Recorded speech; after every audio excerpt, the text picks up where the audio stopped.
The air in the verdant veins hung thick and cloying, a humid breath of damp earth, ozone, and something else, a sickly sweet and sour tang that Eris Thorne knew intimately. It was the scent of the mycelial heart, the fungal bloom that was slowly, inexorably strangling the life out of the chthonic crucible's primary food source.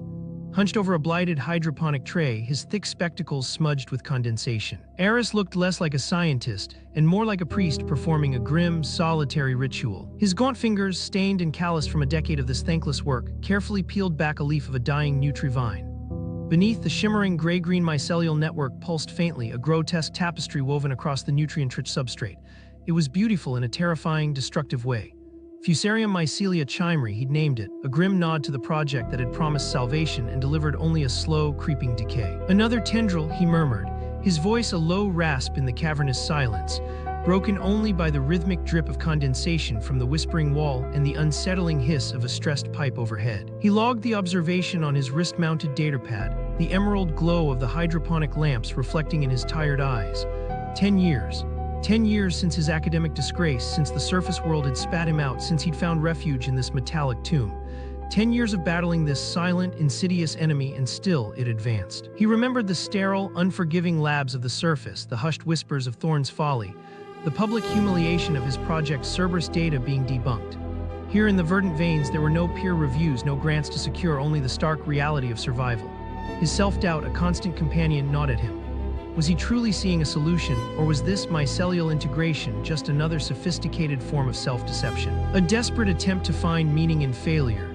The thought was a cold, metallic taste in his mouth, sharper than the tang of the recycled water. He straightened, a faint ache in his lower back, and surveyed the vast bioluminescent expanse of the verdant veins. Tiered trays stretched into the dim distance, some vibrant with healthy Nutrivines, others already succumbing to the gray-green shroud. The hum of the pumps, usually a comforting lullaby of life, now sounded like a failing heartbeat. He had to convince them. He had to. The journey from the humid, plant-filled sanctuary of the verdant veins to the austere, sterile apex council chambers was a descent not just in elevation, but in atmosphere. Eris took the slow, creaking service lift, its ancient gears groaning in protest with each level. The air grew cooler, drier, the earthy scent of the hydroponics replaced by the faint, metallic tang of old electronics. Security checkpoints, usually unmanned, were active today, a silent testament to the gravity of the ongoing crisis.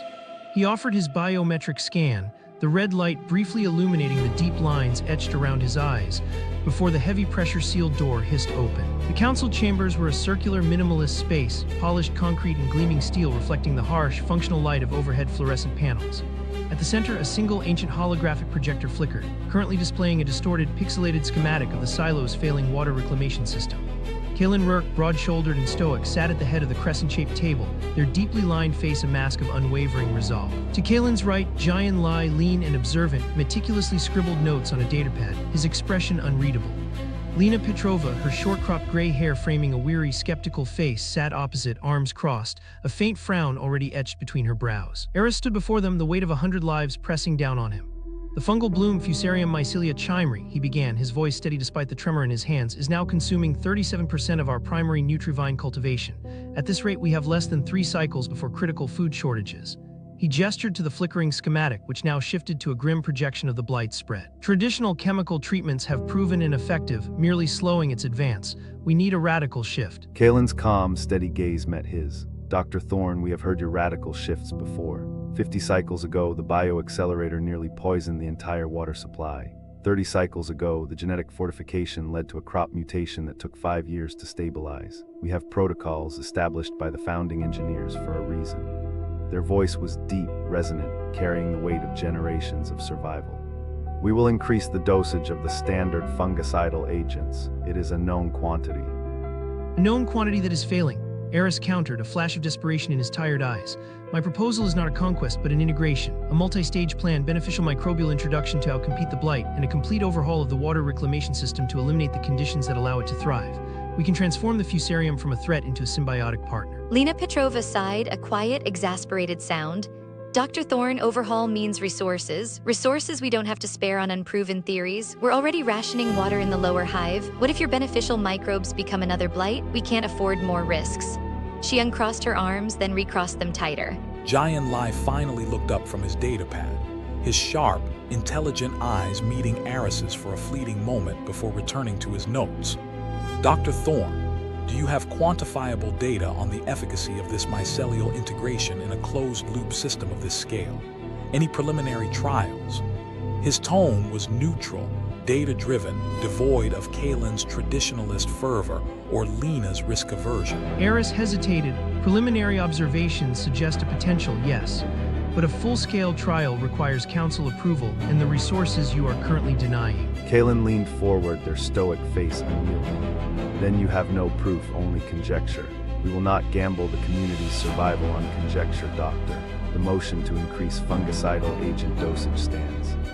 The holographic projector flickered violently, momentarily distorting Kalen's image, a silent, almost mocking commentary on the council's rigid stance. Eris felt a familiar wave of despair, but beneath it, a spark of defiant resolve.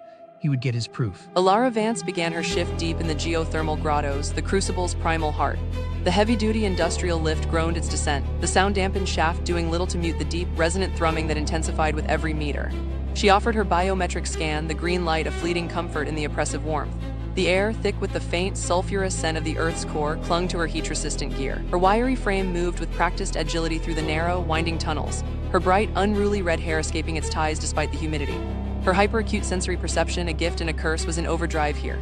The constant hiss and roar of steam from the geothermal vents, the rhythmic clank-hiss-clank of the colossal Earth's breath turbine, the subtle vibrations in the thermoquartz underfoot, it all painted a vivid, almost overwhelming picture of immense, barely contained power. She tightened a pressure valve on a heat exchanger, the metallic tang of hot machinery sharp on her tongue. The grottos were a place of raw energy, a constant reminder of their precarious existence. Her routine complete, Alara ascended. The journey back through the silo's intricate network of service lifts and bioluminescent lit stairwells, a gradual transition from the primal to the precarious. As she passed through the upper levels of the verdant veins, her senses, now attuned to the more subtle nuances of the hydroponic zones, picked up on a different kind of distress. The usual hum of the nutrient pumps was off-kilter, a faint, irregular stutter that spoke of imminent failure. The metallic tang of stagnant water, usually masked by the earthy scent of healthy growth, was more pronounced. Then she saw him, Dr. Eris Thorne, hunched over a quarantine section, his back to her. He was a familiar, almost spectral figure in the verdant veins, always alone, always consumed by his work. But today there was a desperate, focused intensity in his movements that transcended his usual reclusiveness. His hands, usually precise, were almost ritualistic as he carefully, almost reverently, inoculated a blighted tray. Alara paused, hidden by a cascade of lumiflora. Her hyperrealistic sensory filter picked up the faint, sweet and sour scent of the mycelial heart, but beneath it a new, almost imperceptible aroma, a clean, earthy freshness like rain on dry soil. She watched as Eris, oblivious to her presence, used a delicate, almost surgical tool to introduce a viscous, milky white culture into the blighted substrate. It wasn't the harsh, acrid smell of the fungicidal agents Kalen championed. This was different. This was a quiet defiance, a desperate gamble played out in the emerald glow of the dying plants. The hum of the failing pumps seemed to echo his silent resolve.